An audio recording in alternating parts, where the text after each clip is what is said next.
Hello, my children. Welcome to the Patio channel. Listen closely, for I shall tell you a wondrous tale from the ancient days, the story of Jamshid, son of Tahmurt the demon binder, a king who lifted the world to its highest glory. After Tahmurt, the great and valiant ruler who bound the demons and taught mankind the art of writing, his son Jamshid ascended the throne. Tahmurt had fought the demons and forced them to serve so that their knowledge and skills might be given to humankind. He laid the foundations of civilization, but the world still awaited a ruler who could bring it to full flourishing. Jamshid, a youth of the Pishdadian dynasty, inherited this legacy. Not only did royal blood run in his veins, but from the very beginning, he was accompanied by the divine Farrah, the heavenly radiance that grants kings legitimacy and power. The people looked to him with hope for a brighter future. When Jamshid took the throne, the world awaited transformation. He was a king of lofty thought and deep vision. His first act was to bring order to the realm. He gathered the people and declared, "O people, the world is in disorder. We must set it in harmony. Each person must know their place, and every craft must reach perfection." From the very start, signs of majesty shone in him. He was not only a ruler, but also a great teacher, calling his people to knowledge and art. Jamshid led the world toward prosperity. He softened iron and forged armor and swords, so that warriors might be safe in battle. Before him, men fought with wood and stone, but Jamshid, through his skill, created new weapons. He spun wool and flax into cloth and taught the people weaving and sewing so that all might wear garments worthy of dignity. Nakedness and hardship vanished, and the people lived in comfort and beauty. Jamshid organized society and divided the people into 4 groups: the priests, guardians of faith and wisdom; the warriors, defenders of the land; the farmers, cultivators of the earth; and the artisans, creators of craft and industry. This division became the foundation of Iran's first social order. Each person found their place, and every skill reached perfection. In his reign, diseases were cured. He spread the art of medicine and freed mankind from pain and suffering. Music and art flourished, and the people lived in peace and joy. No enemy could stand against Jamshid's majesty.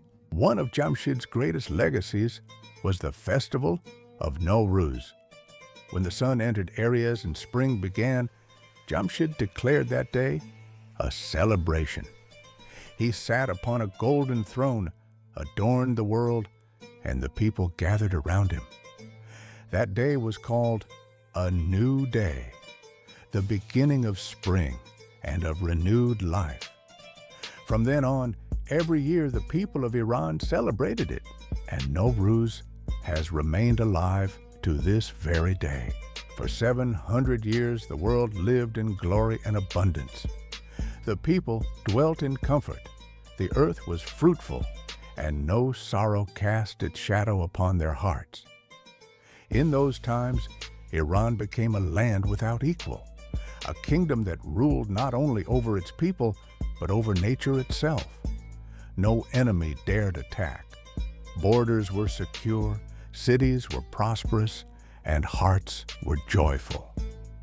Jamshid shone upon the world like a radiant sun. He held great festivals each year. People came from every corner of Iran, bringing gifts of fruit and flowers, wearing new garments, their faces bright with laughter. Children played in the squares, elders spoke of peace beneath the trees, and artisans filled the workshops with wonders. Every home was filled with music, every city alive with art. At Nowruz, the people gathered around their king, and Jamshid sat upon his high throne, crowned with gold, the divine Farrah shining upon his face, he proclaimed, "O people, today is a new day, when the sun shines upon the world and life begins anew. Rejoice, for the world is yours." And the people shouted with joy, their voices echoing across the land. In those days, the world seemed like paradise. Crafts reached perfection, medicine healed the sick, music calmed the soul, and the earth yielded abundance. Jamshid was not only a king, but a teacher, urging his people to learn, to create, to cultivate the land. He said, "Seek knowledge, seek art, for the glory of the world lies in wisdom and craft." And the people listened, and each day they grew wiser, more skilled, more prosperous. Dear friends, thank you so much for your warm companionship in this part of the Shahnameh tales. In the second chapter of Jamshid's story, we arrive at one of the most important and thrilling moments of this epic, where Jamshid's pride strips him of his divine glory, and in its wake, Zahak, the serpent-shouldered, emerges. With his rise, an evil figure enters the stage, one whose presence changes the fate of Iran for many years to come. If you enjoy these ancient and mysterious stories, don't forget to support us. Like the video and subscribe to the channel so we can continue this journey with strength and bring more of the Shahnameh's legends to life for you.